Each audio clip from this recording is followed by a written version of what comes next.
here is a laboratory fabricated appliance that Smile Vision has developed called OverTemps. Similar concept, that is you're stretching a case out by provisionalizing it with composite, but somewhat of a more elegant approach and probably less user demand. This was the case. It's been written up and shown in dentistry today in a couple articles, but this was a case to restore. And this type of thing is appropriate for moderate to advanced wear cases, where the teeth are in reasonably good alignment and don't require a lot of modification to place these devices. There's your lateral view and your occlusal view. A lot of wear posteriorly as well as anterior wear. It's been bruxing for years. We talked about this for a long time. Now, this is that leaf gauge I told you about. This is a device sold by Great Lakes Orthodontics Laboratory that allows you to alter the number of leaves that you put into the gauge to open the bite up to where you believe it should be, which would enable you to restore the dentition. This is a method that I learned from Dr. Frank Spear, and has proved invaluable. Simply experimenting with the right height and then visualizing where that patient has to be for you to place the restoration. And then once the patient is at that height, you have them slide forward, slide back, and clench, slide forward, slide back, and clench.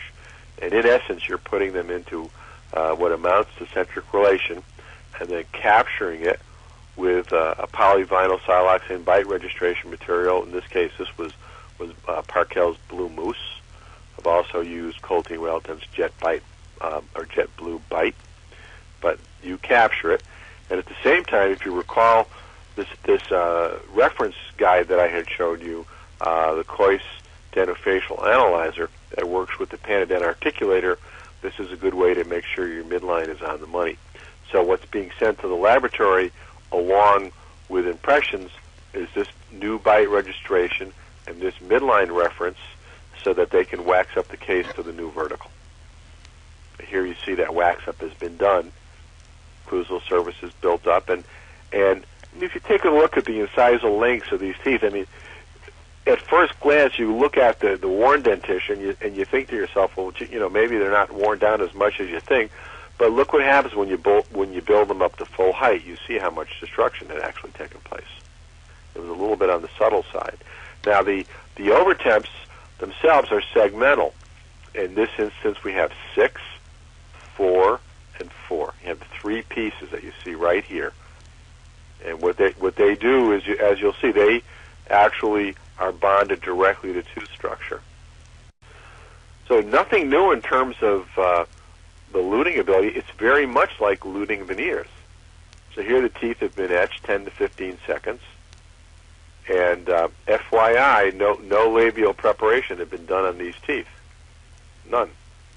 Now the OverTemps can be brought down to 0.3 of a millimeter so that the teeth don't become bulky as you might anticipate. And here you see I'm using that Premier Comfort View to keep the soft tissue out of the way when we're doing this. Place the bonding agent on, air dried, and now I like Calibra, which is that dense ply paste, for this because it's very thin.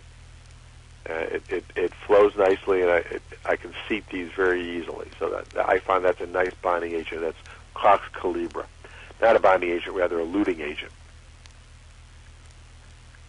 Just clean up the excess, and again, spot tacking with that 2 millimeter light, like you see here. I mean, would it be nice if we could do all veneer cases like this, just put 6 in at a time like that? And then take away the excess with a micro brush.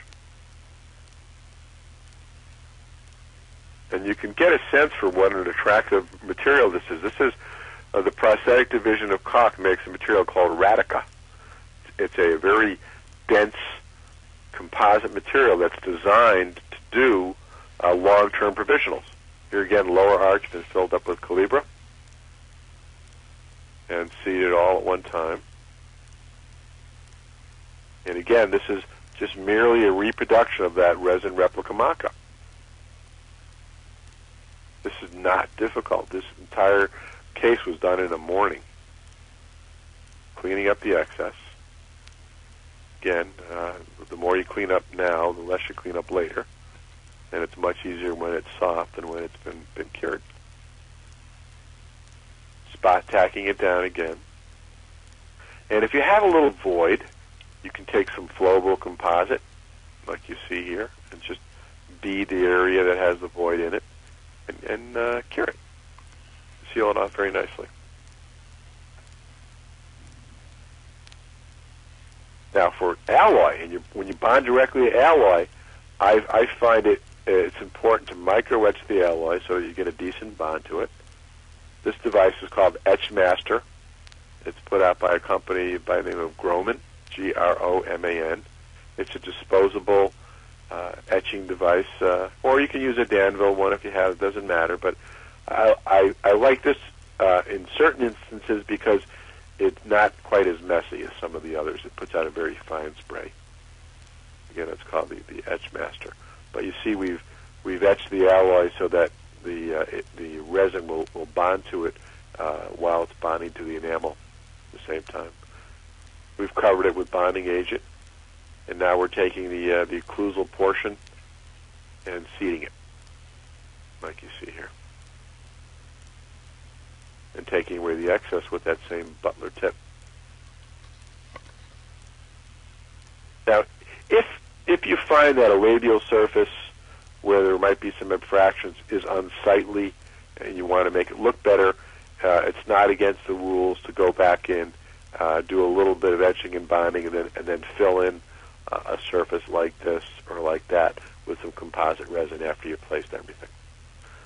So here the case has been placed this day, and the entire thing was done without any local anesthetic. It was just placed one day without anesthetic, actually one morning without anesthetic, and he wore this case for several months while we swapped sections out, in and out, throughout the course of the year. Looking at this again, these were the OverTemps in place, and you get a look at the occlusal surfaces.